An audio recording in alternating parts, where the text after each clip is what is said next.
এই মায়ের কি কোনো ওষুধ দেওয়া হয়? মায়ের মেন ওষুধ ঘটের মাটি, মানে মাটি। ঘটের মাটি? আমাদের ঘটের একটা ফুটো আছে। ঘটে কি আছে? একটা ফুটো আছে এই পাশে। আচ্ছা আচ্ছা, ফুটো আছে বলছো? হ্যাঁ, পুজোর পরের দিন যত আমরা লিপি ফুটো হয়ে যায় এই একদম এই পাশে। আচ্ছা আচ্ছা, এই পাশে। আচ্ছা আচ্ছা আচ্ছা, ওই যে রয়েছে। ঠিক আছে। ও, এই মাটি কি আপনারা যে ভক্তরা আসেন মায়ের কৃপা পেতে, এই মাটি মাটিরই বেটি মাটি আপনি দেন? মাটি। মানে কোনো জায়গায় দরজ বা এসব আঘাত টাঘাত বা সেখানে কি লাগায় না মাটিটা কি করবে? মাটিটা মানে লাগাতে পারে। আচ্ছা মাটি নিয়ে গেছে। আচ্ছা, যে জায়গাটা এখন বর্তমান দাঁড়িয়ে রয়েছে এটা হচ্ছে নাদনঘাট মোড়, নাদনঘাট থানার ঠিক পাশে মা মনসা মন্দির। আপনাদেরকে সম্পূর্ণ ভিডিওটা দেখাবো, এখানে মা মনসা মন্দিরের আবির্ভাব কী করে হলো আর এখানে কত ভক্ত পরিষেবা পাচ্ছে, সমস্ত ভিডিওটা আপনারা একটু দেখতে। এই জায়গাটা আপনারা কি করে আসবেন বা ফোন নাম্বার কি আছে, আরও সমস্ত ডিটেলস আমি আপনাদেরকে এই ভিডিওর মধ্যেই জানাবো। এই সামনেই হচ্ছে নাদনঘাট থানা, আর একদম নাদনঘাট মোড় থেকে নাদনঘাট থানা হচ্ছে 5 মিনিটে হাঁটা পথ। আর এই থানা থেকে সামনে, এই সামনে হচ্ছে থানা, এই থানা থেকে সামনের দিকে এলেই এই যে বাড়িটা, এই যে বাড়িটা রয়েছে, এই বাড়িতেই রয়েছে মা মনসা। আপনাদেরকে আর একটু পরিষ্কার করে দেখি এই বাড়িটা।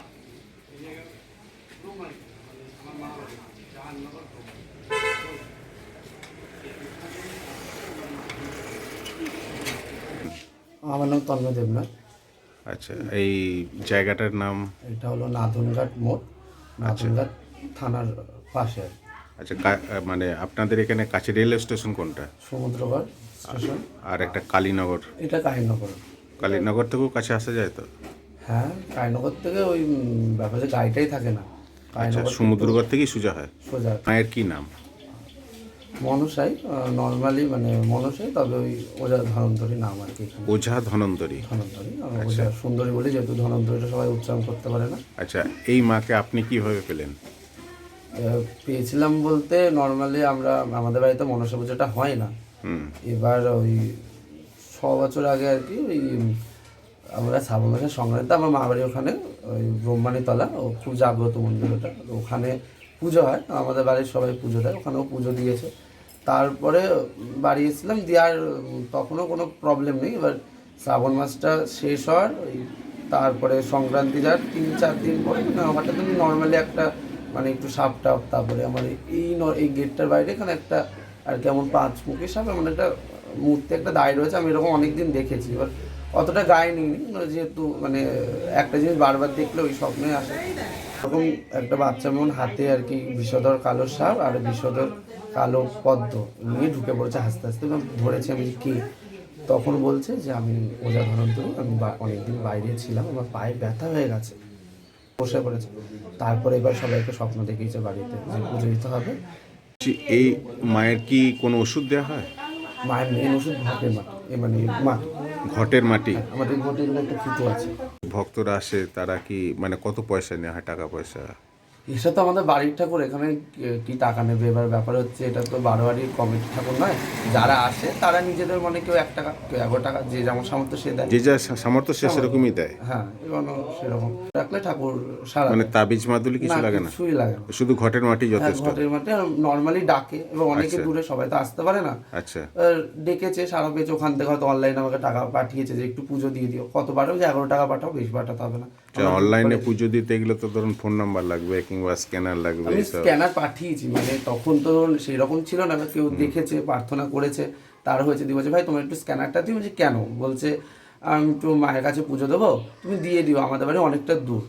আমি ঠিক আছে, দিও, কত দেবো? আমি তো 11 টাকার মতো দিও, আমরা দুধ কলা দিই, সেরকম কিছু হয় না। এবার তোমরা আসো তো শুধু শুধু এত প্রসাদ কে খাবে? সে তো ঠিক। আর দিয়ে কোনো ভক্ত যদি বলে যে আমাকে একটু পরিষেবা দিন, আমায় এখান থেকে কিছু ঝেড়ে ঝুড়ে দিলেন, এরকম কিছু হয় নাকি? ব্যাপার হচ্ছে এখানে ঝাড়াও লাগে না, মানে মাকে যদি ডাকা হয় মেনলি একদম মেয়ের মতো ডাকতে হবে, তাহলে মা নিজেই একদম সাড়া দেবে। এখানে ঝাড়ানো টাড়ানো কিচ্ছু করতে লাগে না। আচ্ছা আচ্ছা, মানে তেল মালিশটা কি আপনারাই করে দেন নাকি না? হ্যাঁ, আমরাই করি। এবার যখন কেউ আসে তখন সেও করে।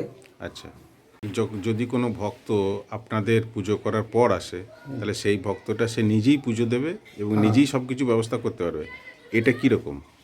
এটা কীরকম বলতে, মা তো এখানে মেয়ের মতো, এবার মাকে নিজের মেয়ের মতো দেখাশোনা করে সে নিজেই পুজো দেবে নিজেই? হ্যাঁ, আচ্ছা এখানে সবই থাকে, শুধু আচ্ছা, মায়ের পায়ে ফুল দিতে হয়, তেল মালিশ আচ্ছা। করতে হয়, আর ধরুন সন্দেশ বাতাস সেটা মাকে আচ্ছা। নিবেদন করে প্রার্থনা করতে হয়। কয়েক দশক ধরে ঠাকুমা মা মনসাকে আরাধনা করে পেয়েছেন, কিন্তু এখন বর্তমানে তার নাতি মা মনসাকে আরাধনা করছেন। মায়ের কৃপা পেতে হাজার হাজার ভক্ত আজকে পাড়ি দিচ্ছেন।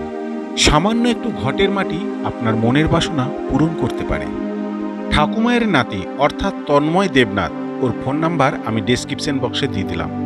আপনারা চাইলে ফোন করে তন্ময় দেবনাথের সঙ্গে যোগাযোগ করতে পারেন। ফোনের মাধ্যমে যোগাযোগ করে আপনারা মনের কথা তন্ময় দেবনাথকে বলে আপনাদের সমস্যা দূর করতে পারেন। ভিডিওটা কেমন লাগলো একটু কমেন্ট করে অবশ্যই জানাবেন। আজকের মতো এটুকুই, আবার দেখা হবে নেক্সট কোনো ভিডিওতে। তাহলে চলুন বলি, জয় মা মনসা মায়ের জয়।